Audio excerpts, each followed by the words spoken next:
طيب. بسم الله الرحمن الرحيم. الحمد لله رب العالمين، والصلاة والسلام على المبعوث رحمة للعالمين سيدنا محمد وعلى آله وصحبه وسلم. سبحانك لا علم لنا إلا ما علمتنا إنك أنت العليم الحكيم، وتب علينا إنك أنت التواب الرحيم. InsyaAllah pada malam ini kita akan berbicara, berkongsilah pendapat dan juga mungkin ada komen-komen kan. Kita saling berbincang, berbual, berdiskusi pada tentang satu isu yang saya kira agak menarik dan juga agak baru. Ini berkenaan tentang satu penyakit yang tengah merebak di dalam kalangan muslimin sejak daripada berzaman, ya, khususnya pada kurun pertengahan kurun lepas hinggalah ke hari ini, saki-bakinya itu masih ada. Ini penyakit anti sunnah ataupun anti hadis ini, di mana kita dapati baru-baru ni viral, ya, adalah seorang hamba Allah SWT ni, makhluk Allah SWT ni, dia mempertikaikan Al-Bukhari dan juga mempertikaikan cara dan juga metodologi Imam Al-Bukhari, dalam keadaan dia sendiri pun tidak tahu tentang cara tahdits, cara bagaimana telitinya Imam Al-Bukhari rahmatullah alaih, dan juga bagaimana memori Imam Al-Bukhari itu yang sebegitu kuat, kan. Dia rasa hairan macam mana Imam Bukhari itu boleh hafal berjuta-juta hadis, tetapi dia sendiri mungkin hafal formula pun agak susah, kan, formula matematik. Jadi dia mengandaikan dirinya itu setanding dengan Bukhari. Jadi hal ini yang saya kira akhirnya membawa kepada ataupun hal ini merupakan salah satu daripada simptom kepada penyakit anti sunnah ini, dan bertepatan dengan sebuah e-buku yang telah kita terbitkan baru-baru ini. Bukan kita terbitkan, Abim Press terbitkan terjemahan bagi sebuah karya Syekh Abdul Razak Al-Badr, hafizallahu ta'ala wa ra'ah, Syekh dan juga guru kita, di mana beliau di dalam karyanya itu bercerita tentang kerinduan, syauq ila ru'yatin Nabi SAW, yang kita terjemahkan dengan judul bahasa Melayunya, kerinduan untuk menatap wajah Nabi SAW. So di situ pada ringkasnya kita overview ringkaslah, ya, ringkasan itu sebelum kita karya itu sebelum kita masuk ke dalam topik kita ini. Syekh bercerita pada awal karyanya itu berkaitan tentang peri pentingnya untuk kita memperbaharui cinta kita dan juga kerinduan kita kepada Nabi SAW, mengenang kemuliaan yang ada pada baginda dan juga bagaimana baginda itu akan menjadi pemberi syafaat, dan mengenang segala kebaikan-kebaikan yang ada pada baginda, yang dan di antara cara untuk kita menzahirkan kecintaan kita kepada Nabi SAW ialah, of course, kita mengikuti ajaran baginda yang menurut hadis yang sahih, dan juga sentiasa, itu istilahnya, sentiasa memperbarui ingatan kita dengan membaca hadis, dengan membaca sirah baginda SAW. Dan itu saya kira sangat bagus. Dan seterusnya pada bahagian kedua daripada karya ini, beliau hafizahullah ta'ala membincangkan tentang fenomena muslimin, ya, muslimin ada yang menjadi ghulu, melampau-lampau di dalam mencintai Nabi SAW ke tahap memenuhankan Nabi Muhammad SAW. Walaupun ini tidak dinyatakan ataupun dikupasnya, tapi kita dapati ini dalam banyak karya penulisan para ulama, di mana mereka mengkritik sikap ghulu kepada Nabi SAW ini, ya. Itu tidak boleh. Dan di sisi yang lain ada yang bersifat jafa.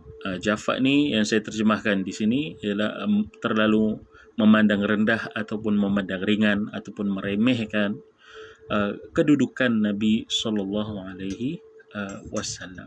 Sementara kita Ahlussunnah wal Jamaah muslimin yang hak, kita dituntut untuk menjadi wasati, yakni tidak terlalu sampai ekstrim. Kita cinta, kita sayang Nabi SAW, tapi ada caranya, jangan sampai terlalu ekstrim, dan kita tidak menjauhi sikap jafa itu dengan dengan sentiasa membaca hadis, sentiasa membaca sirahnya. Dan di bahagian kedua karya Syekh Abdul Razak ini dikupas tentang fenomena Al-Jaffa itu secara khususnya, ya.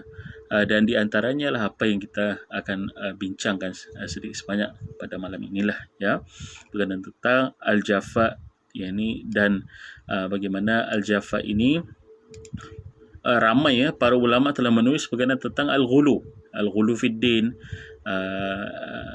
halakal mutanatta'un, syarah kepada hadis tersebut, dan juga banyak lagi lah contoh-contoh mengkritik beberapa kumpulan tarekat yang sufi, yang sesat, yang ghulu di dalam bab ini, ke tahap menuhankan Nabi sallallahu alaihi wasallam. Dan hal ini pun sudah banyak ditulis, tetapi di sisi ekstrem yang lain tu kurang disentuh, ya, kurang disentuh dan juga kurang dikupas. Maka saya melihat dan Syekh pun menekankan bahawa kedua-dua ini harus dijauhi. Cuma di dalam karyanya ringkas itu beliau memfokuskan kepada Al-Jaffa ini. Ini cara untuk kita menjauhi.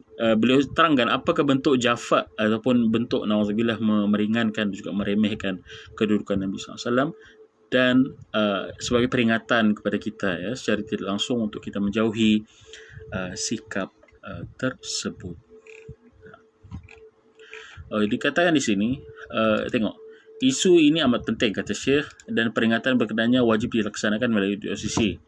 Salah satunya daripada sisi tafrid, yang terlalu memandang ringan dan rendah dan ringan akan urusan mencintai baginda SAW. Tidak wajar bagi seorang itu untuk memandang rendah dan ringan akan Nabi SAW. Al-Jaffa ini semuanya tercela. Ia dilakukan dengan pelbagai cara, kata Syekh. Pertama ialah lemahnya cinta kepada Nabi SAW dan mendahulukan cinta dunia berbanding cinta Nabi SAW. Dibahaskan segala hadis-hadis yang berkenaan tentang bab ini. Kemudian yang kedua, kata Syekh, berpaling daripada sunnah Nabi yang jelas, dan juga menyibukkan diri dengan pegangan-pegangan yang batil, hawa nafsu yang rosak dan perkara selainnya yang mengalihkan manusia daripada sunnah Nabi SAW yang mulia. Dan inilah, ya, yang saya letakkan di bahagian nota kaki, ya. Boleh ke PHB Press, cari buku Kerinduan Menatap Wajah Nabi SAW. Saya letakkan sebuah nota kaki di situ. Di antara cara ataupun di antara perkara dan juga penyakit itu ialah ajaran Quraniyun, ataupun di Malaysia itu lebih dikenali sebagai gelaran, sebagai ajaran anti sunnah. Anti sunnah golongan ataupun dorang ni tidak ada persatuan. Dia bukan macam sufi, ataupun dia bukan macam tarekat, ataupun dia bukan mazhab. Dia lebih kepada aliran pemikiran, di mana dan masing-masing itu dengan ijtihad ataupun dengan pendapat mereka sendiri cara macam mana untuk menidakkan hujahan hadis itu. Tetapi mereka semua bersepakat bahawa sunnah itu tidak boleh dijadikan sebagai rujukan di dalam agama, dan mereka ini muncul secara banyak dan juga popular pada 60-an kurun lepas. Dan di Malaysia sendiri ada beberapa orang yang membawa panji lah, ya, panji anti sunnah ataupun Quraniyun ini. Di antaranya ialah ada yang baru-baru mati tahun lepas atau 2 tahun lepas, Kasim Ahmad namanya, ya. Dan golongan ini popular pada kurun 60-an kurun lepas, di mana mereka secara total menolak kehujahan sunnah dalam Islam. Atas alasan kononnya sunnah ini ataupun hadis ini tidak maksum dan juga dikarang beratus-ratus tahun selepas kewafatan Rasulullah SAW. Dan syubhat mereka yang batil itu, alhamdulillah, telah dijawab oleh ramai ulama hadis daripada seluruh dunia Islam. Semoga Allah SWT tidak meramaikan bilangan mereka, la katharahumullah, dan semoga Allah melemahkan usaha mereka itu. Sebab mereka apa? Mereka mempertikaikan sunnah itu sebahagian daripada agama, sedangkan Allah SWT di dalam Al-Quran sini, wa ma atakumur rasul fakhudhuh, apa yang dibawakan kepada Rasul SAW kepada kamu, maka ambillah dia. Maka golongan Qur'anion ini mentakwil itu. Dia kata apa yang dibawakan oleh Rasul ni Al-Quran. Dia bukan bawa syariatnya sendiri, dia bawa Al-Quran. Maka Al-Quran sajalah yang layak untuk menjadi dalil yang satu-satunya di dalam syarak. Tetapi kalau kita tanya balik, apakah yang dibawakan oleh Rasul? Adakah Rasul cuma mengajarkan Al-Quran semata-mata, tidak ada penjelasan kan daripada baginda? Ada penjelasan, ada syarahan, ada ada pemberitahuan ayat ini turun kepada siapa, ayat itu turun kepada siapa, ayat mana yang nasikh, ada ayat mana yang mansukh, ayat manakah yang diturunkan berkenaan tentang kiblat. Kiblat itu sudah berpindah daripada Masjid Al-Aqsa berpindah ke Masjidil Haram, contoh.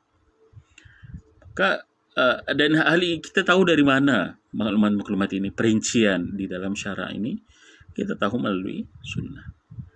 Dan begitu juga contohnya solat. Solat. Siapa yang bagi tahu kita bahawa solat itu bermula dengan takbir, dan ditutup dengan salam? Sunnah hadis Nabi SAW yang mentafsirkan firman Allah SWT, wa aqimus salah. Itu yang mentafsirkan firman Allah, wa aqimus salah. Begitu juga Nabi SAW bersabda dalam hadis yang sahih, sallu kama ra'aitumuni usalli. Solatlah macam mana aku solat, kata Nabi SAW. Jadi maka ini salah satu daripada bukti betapa lemahnya pendapat anti sunnah ini sendiri.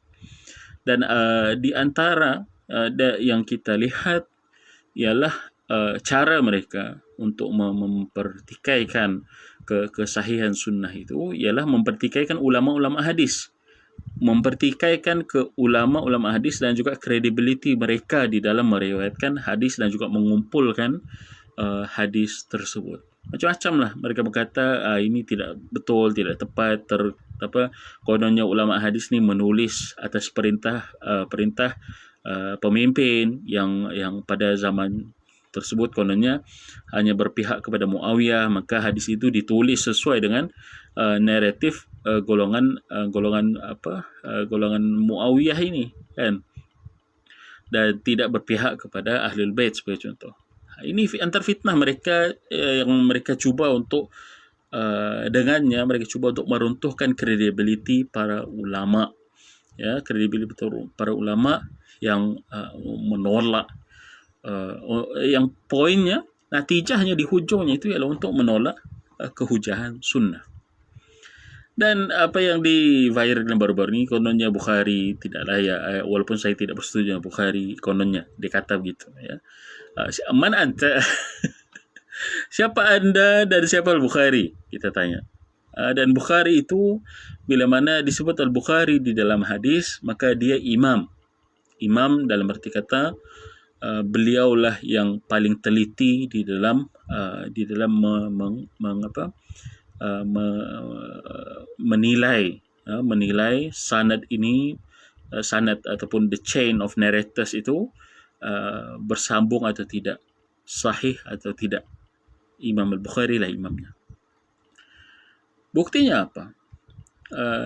Kalau kita tengok, ya, para ulama mutaakhirin telah meletakkan, dan ini dalam dinyatakan oleh Ibnu Hajar definisi ini, bahawa hadis yang sahih itu ialah hadis yang marawahu thiqatun an thiqah, apa yang diriwayatkan daripada seorang perawi yang thiqah daripada perawi sebelumnya yang thiqah, dengan sanad yang muttasil, dengan sanad yang bersambung, tidak ada putus, min ghairi syudzudin wala illah, tidak ada syudzuz, tidak ada syadz, ini tidak bertentangan dengan hadis dengan riwayat yang lain, dan juga tidak ada illah yang tersembunyi, illah jaliyah atau illah khafi di dalam illah khafiyah atau illah jaliyah di dalam sanad dan juga di dalam matan hadis tersebut.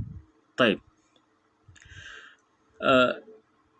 Mereka semua para ulama hadis ini bersetuju dengan definisi ini. Ini setiap untuk menilai sebuah hadis itu sebagai hadis yang sahih, hatta hatta Al-Albani rahmatullah alaih pun menggunakan definisi yang sama.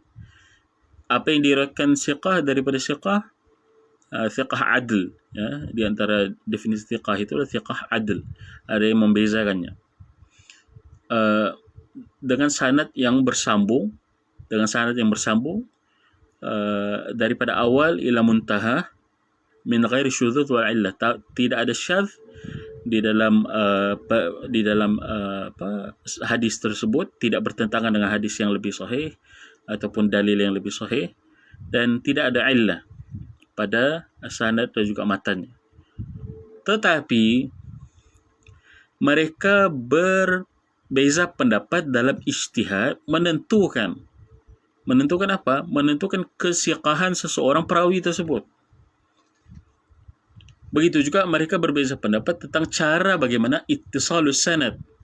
Ini cara kita ini kita dah masuk di dalam mustalah pula ni, kuliah mustalah hadis. Allah akbar, rindunya sama jamiah dulu. Ini yang saya belajar, saya belajar waktu saya di Madinah dulu.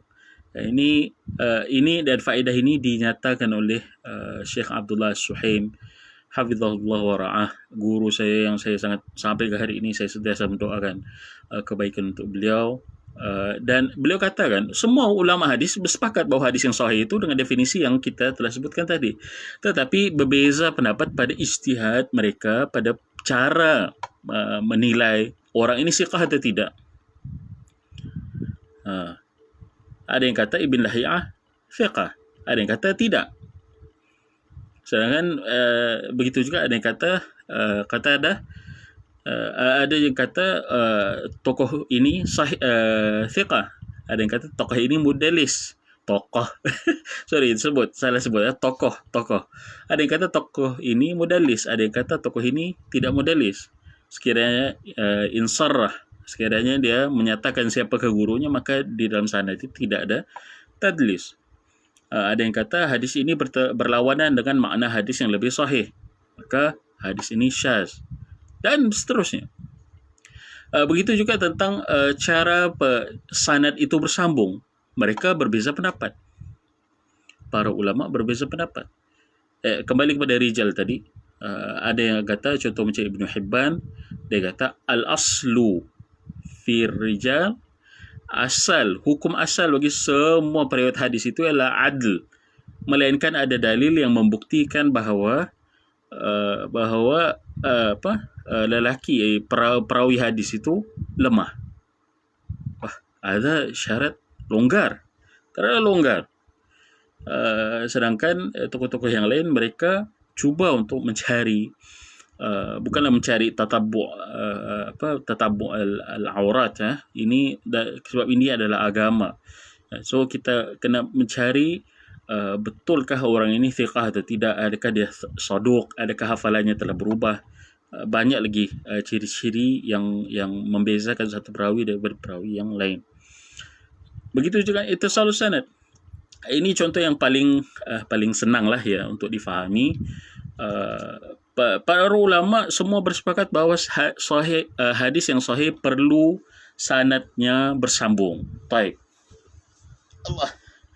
Sanad bersambung ni macam mana sanad bersambung? Macam mana sanad tu bersambung? Itu persoalan kita. Menurut Imam Bukhari rahmatullah alaih, wa huwa imam nubajjiruhu wa nuqaddiruhu, dia kata syarat sebuah sanad yang sahih itu bersambung ialah luqi, perlu berjumpa. Contohnya A meriwayatkan hadis daripada B. Syarat sebuah sanad itu sahih bagi hadis yang tertentu itu, A kena berjumpa dengan B untuk meriwayatkan hadis tersebut. Tidak cukup syarat al-mu'asarah ataupun imkanul luqi. Al-mu'asarah ini sezaman, tidak cukup dengan itu. Sementara Imam Muslim rahmatullah alaih, beliau berpendapat tidak disyaratkan berjumpa, hanya disyaratkan boleh berjumpa, imkan, kebolehan mereka untuk berjumpa, dan juga al-mu'asarah ini hidup sezaman. Maka kalau dibandingkan antara dua syarat ini, dua-dua ini bercerita tentang apa? Cerita tentang ittisalus sanad, bersambungnya satu sanad itu. Tetapi syarat Al-Bukhari lebih ketat sebab dia syaratkan berjumpa. Kalau tidak berjumpa hadis itu turun martabatnya daripada sahih kepada yang tidak sahih, sama ada hasan ataupun dhaif. Sementara Imam Muslim kata tidak. Ya, imkanu luqi. Contohnya dua tokoh ini saling meriwayatkan antara satu sama lain dalam keadaan mereka berada di Baghdad. Tapi tidak pernah berjumpa. Tidak diriwayatkan bahwa mereka pernah berjumpa dengan B untuk meriwayatkan hadis yang tertentu itu. Menurut Imam Muslim, ada sanad muttasil. Sanad ini bersambung. Daripada ini saja, kita dapat tahu betapa telitinya para ulama hadis di dalam cara mereka menentukan kesahihan sebuah hadis itu, kan?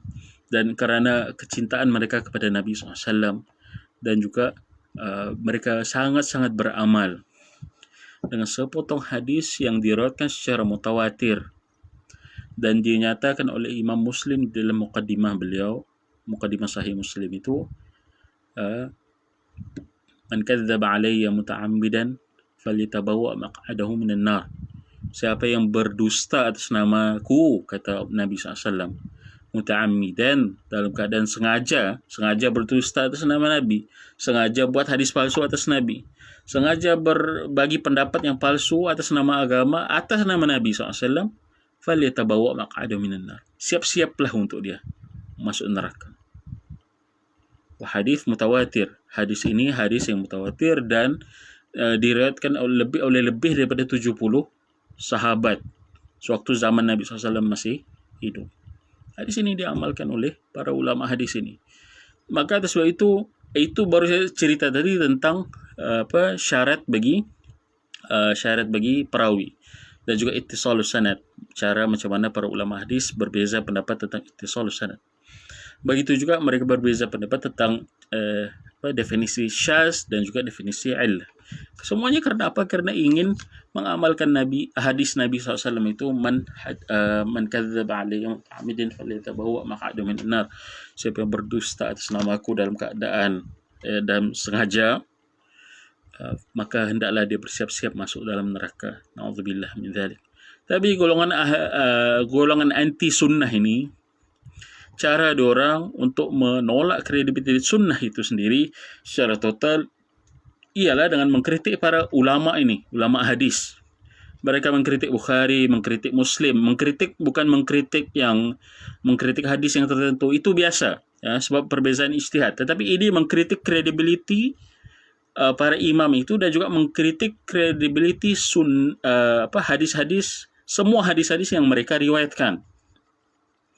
Sikap anti sunnah ini membawa kepada menafikan sunnah. Ini laisa bisahal. Benda ini ataupun situasi ini bukannya perkara yang mudah dan remeh, sebab Nabi SAW pesan, Allah SWT sudah pesan, fama atakumur rasul fakhudhuh, apa yang dibawakan dan juga diajarkan oleh Nabi SAW kepada kamu, maka ambillah dia. Termasuklah sunnah dan juga termasuklah Al-Quran, apa yang dibawakan oleh Nabi SAW itu. Sementara anti sunnah ini mereka itulah, ya, terpengaruh dengan orientalis pun satu juga, ya, terpengaruh dengan kajian-kajian terpengaruh dengan kajian-kajian orientalis yang memang sememangnya tugas mereka untuk menjatuhkan kredibiliti sunnah dan juga kredibiliti Nabi SAW. Maka pintunya mereka menjatuhkan kredibiliti para ulama perawi hadis, para ulama perawi hadis, penulis kitab-kitab hadis ini. Mereka mengkritik Al-Bukhari. Mengkritik Al-Bukhari bukan mengkritik untuk mengkritik yang ilmiah, ya. Sebab mengkritik ini pun ada salah satu bentuk kritikan yang ilmiah. Contohnya bila mana seorang ulama mengkritik, hadis dalam Sahih Bukhari ini saya lihat maknanya boleh diperbetulkan lagi, ataupun tafsirannya boleh diperbaiki, ataupun tafsirannya lebih layak sekiranya kita tafsirkan dengan cara yang sedemikian. Itu antar ulama, ya, silakan, Ya, ataupun ada setengah ulama dia menilai hadis yang dibawakan dalam Bukhari sebagai contoh, satu atau dua hadis sanadnya itu ada sedikit masalah, dan ini permasalahan yang sangat-sangat detail. Contohnya dalam bab illah, bukan illah dalam usul fiqh, ini illah dalam hadis. Macam mana hadis ini di dalam satu sanad nampak muttasil, tapi di dalam nampak bersambung, tetapi di dalam sanad yang lain nampak terputus. Dan ini perbahasannya sangat detail. Sesama ulama, mereka bukannya berniat untuk menjatuhkan kredibilitas Bukhari, tidak. Tapi mereka berniat untuk mencapai kebenaran melalui ijtihad mereka. Tetapi apa yang dilakukan oleh sebagian orang, bila mana mereka mengkritik Al-Bukhari, mengkritik Muslim, mereka menjatuhkan, itu niatnya, menjatuhkan. Menjatuhkan sampai orang tidak lagi percaya dengan sunnah Nabi SAW. Jadi kalau tidak ada Bukhari, tidak ada Muslim, maka macam mana pegangan sunnah kita, hadis kita? Siapa yang kita mau rujuk? Hal ini kita harus berhati-hati dengan permainan mereka ini. Maka di antara tokoh Qur'aniyun juga, tokoh Qur'aniyun ataupun tokoh anti sunnah ini, di Mesir ada dulu seorang siapa namanya? Abu Rayyah, Mustafa Abu Rayyah atau something macam itulah nama dia.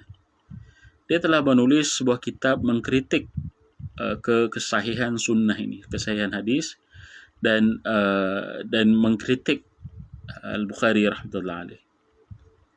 Dikatakan sewaktu dia meninggal dunia, ya, Allah Subhanahu wa taala ingin melihatkan kuasanya pada Abu Rayyah ini. Dia meninggal dunia dalam keadaan lidahnya terkeluar, dan meninggal dalam keadaan sangat teruk. Sebab apa? Sebab tohmahan dia kepada para ulama hadis itu terlalu banyak. Tohmahan dia kepada sunnah Rasulullah SAW itu terlalu banyak. Karena apa? Karena dia akibat daripada kajian-kajian dia itu, dia buat kajian, buat buku banyak. Tapi semuanya untuk memfitnah Nabi SAW, memfitnah sunnah, memfitnah ulama hadis. Maka pengakhirannya tidak baik. Ya. Itu antara bukti yang real lah. Ya, bukti yang real. Sementara sebaliknya, kalau kita tengok Imam Bukhari rahmatullah alaih, diriwayatkan beliau ini Al-Bukhari, satu perkara yang kalau kita tengok, kita baca sirah Al-Bukhari rahmatullah alaih, beliau bukan hidup popular, bukan hidup macam ustaz-ustaz selebriti, tokoh-tokoh selebriti, ataupun mati diarak oleh ratusan ribu orang, tidak. Beliau sebelum beliau meninggal dunia, Allah takdirkan bahawa dia ini difitnah, dan tidaklah itu melainkan untuk meninggikan darjat Al-Bukhari rahmatullah alaih. Ya, beliau difitnah dengan macam-macam fitnah, dan saat beliau dikubur, ya, para ulama meriwayatkan di dalam kitab sejarah mereka, di antaranya Ibn Katsir, saat beliau dikubur Al-Bukhari rahmatullah alaih, bau wangi keluar daripada liang lahat itu. Bukan lepas dikubur, mau dikubur nih, masuk ke dalam liang lahat. Bau wangi keluar daripada kubur itu. Subhanallah. Dan Nabi SAW berkata bahawa kubur itu awal manzil, ialah step pertama kita sebelum masuk ke yang seterusnya. Kalau di dalam kubur itu baik, macam Imam Bukhari itu, kita yakinlah bahawa beliau ini antara wali-wali Allah Subhanahu wa taala, dan beliau masuk syurga insya-Allah taala. So, itu husnul khatimah itu. Maka bandingkanlah antara ini dan itu, kan, kematiannya itu. Walaupun ini bukanlah menjadi dalil, ya, bahkan dalil itu banyak ya yang menyokong Al-Bukhari ini, dan juga menyokong sunnah ini, dan juga banyak dalil yang mematahkan hujahan golongan anti sunnah ini. Tapi ini sebagai kisahlah kita kongsikan bagaimana pengakhiran orang-orang yang memusuhi sunnah Nabi SAW. Di antara juga alim yang menulis melawan golongan anti sunnah ini ialah seorang alim Azhari, Syekh Muhammad Abu Syahbah. Ada bukunya di sini, Difa' Anis Sunnah. Begitu juga Syekh Ahmad Syakir, Ahmad Syakir rahmatullah alaih, alim Azhari, Salafi, beliau melawan dan juga mengkritik golongan yang anti sunnah ini di dalam sebuah himpunan makalah beliau, Kalimatul Haq. Maka perlu untuk kita sentiasa mengingatkan ini. Ya, walaupun mereka itu sudah tidak banyak, tapi hakikatnya viral kan baru-baru ini. Viral orang yang mengkritik Al-Bukhari, viral orang yang mengkritik sunnah. Begitu juga di antara cara mereka, cara orang anti sunnah ni ialah mengkritik para sahabat. Maka dipetiklah kisah daripada buku-buku Syiah, buku Khawarij, buku yang ini, buku sejarah mereka itu, dan dibawakan. Kononnya inilah dalil kami bahawa para sahabat yang meriwayatkan hadis ini tidak siqah, tidak sahih. Maka bila mana tidak siqah, maka tidak boleh. Sedangkan Nabi SAW telah bersabda, man sabba ashabi falaysa minni. Begitu juga hadis yang banyak, bukan ini saja. Jangan la tasubbu ashabi. Kata Nabi SAW, larangan tufidul umum. An-nahi yufidul umum. Ini di dalam usul fiqh. La tasubbu ashabi. Jangan kamu hina para sahabatku. Apatah lagi, ini hina. Hina. Boleh jadi satu benda itu ada pada setengah para sahabat. Tapi kita dilarang untuk menghina para sahabat Nabi SAW. Kenapa? Kedudukan mereka yang tinggi di dalam agama. Ya. Begitu, dan itulah ya satu perkara yang kita perlu perhatikan dan juga kita selalu perlu ingatkan, sebab fitnah mereka ini masih ada. Sebab bila mana ditulis ya fitnah tentang anti sunnah ini ditulis, akan ada yang membacanya dan akan ada yang recycle maklumat itu. Bila mana di recycle dan timbul fitnah apabila tidak ada tulabul ilm ataupun para ulama yang hidup pada satu zaman atau satu tempat menjawab syubhah itu, orang akan terkesan. Bila mana orang terkesan, maka dalam fikirannya sudah celaru. Macam mana saya mau solat? Tidak ada hadis yang sahih. Maka lastnya, natijahnya tidak payah sembahyang sebab tidak ada sunnah. Bila mana tidak ada sunnah, tidak ada cara yang benar untuk sembahyang. Bila mana tidak ada cara yang benar untuk sembahyang, maka tidak sembahyang. Maka dibuatlah syariat-syariat baru, cara sembahyang baru, yoga dan supaya itu hal yang kita takutlah dan kita tidak mau berlaku. Maka perlu adanya golongan, dan itu golongan yang betul serius di dalam membela hadis Nabi SAW dan terus belajar ya daripada kalangan tulabul ilm, pelajar agama, bersuara membela sunnah ini ya. Begitu juga dinyatakan oleh Syekh Abdul Razak di sini, di antara fenomena al-jafa, yakni seorang ya yang meremehkan na'udzubillah dan juga yang merendahkan darjat Nabi SAW. Sedangkan darjat Nabi itu tinggi, tapi orang ini dia meremehkan Nabi SAW. Ialah apa dia kata Syekh? Tidak mengagungkan hadis-hadis Rasulullah SAW. Hadis-hadis baginda SAW yang luhur dan sabda baginda yang mulia dibacakan di sekian dan sekian majlis, seakan-akan tidak ada haibah padanya. Ini pada hadis tersebut. Tidak ada rasa hormat pada hadis tersebut. Tidak dipeduli dan kedudukannya tidak diiktiraf. Bahkan seakan-akan dibaca seperti angin lalu, seperti kata-kata orang biasa. Sedangkan ia sabda baginda SAW. Apatah lagi ia dibantah dengan soalan kenapa, tapi dan bagaimana, dan bantahan supaya ini. Allah. Ini betul berlaku. Ya, sebab ada setengah soalan kita sendiri boleh tahu itu ya. Ada sahabat saya yang bertanya, kenapa hadis ini begini, kenapa tidak boleh begitu. Ada setengah soalan yang bersifat sinis. Ini tujuannya untuk apa? Kerana tujuan dan juga asalnya itu dari mana?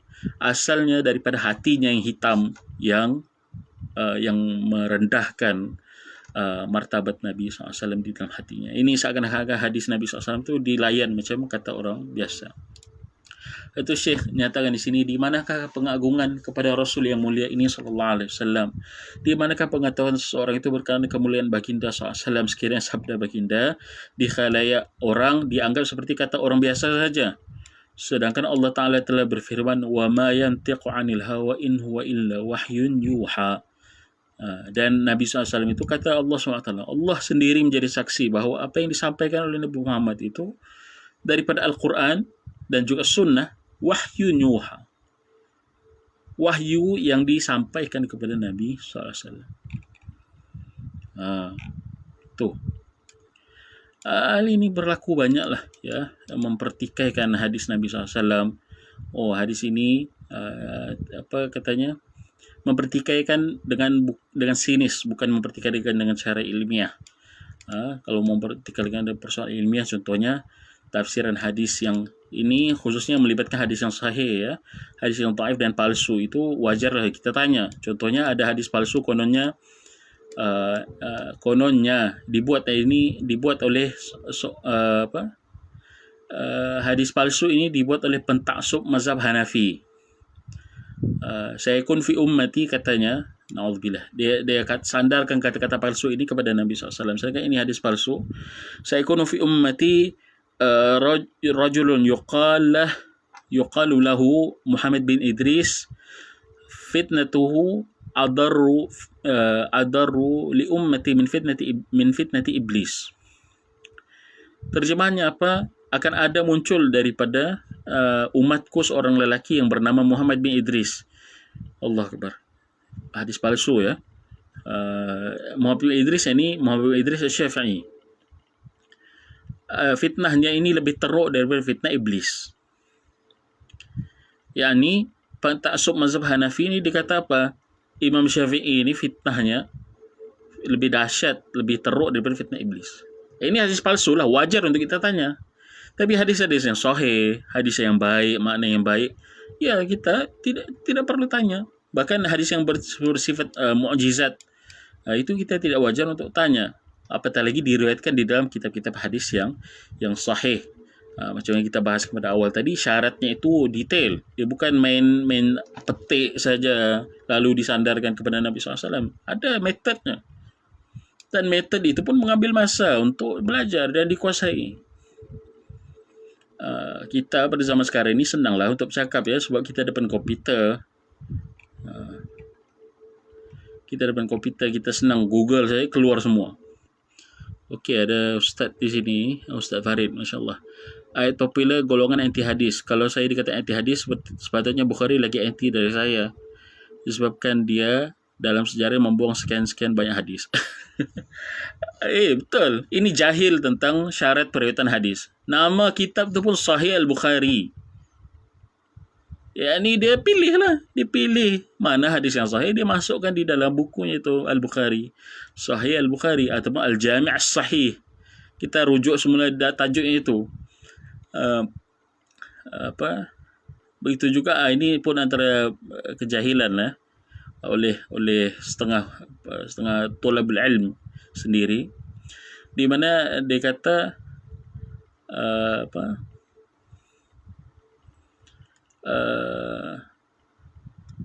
dia kata sebuah hadis ini diriwayatkan oleh Al-Ajluni di dalam Kashful Khafa. Saya ni budak syariah, tapi saya tahulah buku itu bukanlah buku hadis yang sahih. Buku itu menghimpunkan tentang hadis-hadis yang palsu ataupun yang dhaif jiddan. Jadi tidak boleh sebenarnya kita riwayatkan hadis daripada Kashful Khafa itu, melainkan dengan tujuan untuk tanbih ataupun untuk membawakan contoh, tapi bukan sebagai dalil. Bukan sebagai dalil.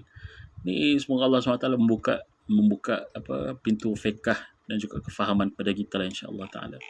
Jadi itu penting ya untuk kita faham dan juga untuk kita betul-betul hayati isu ini. Sebab apa? Sebab ialah kejahilan itu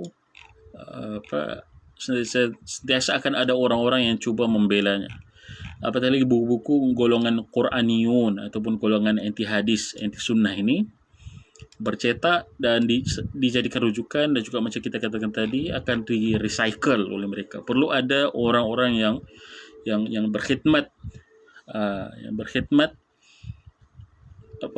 untuk membela sunnah ini.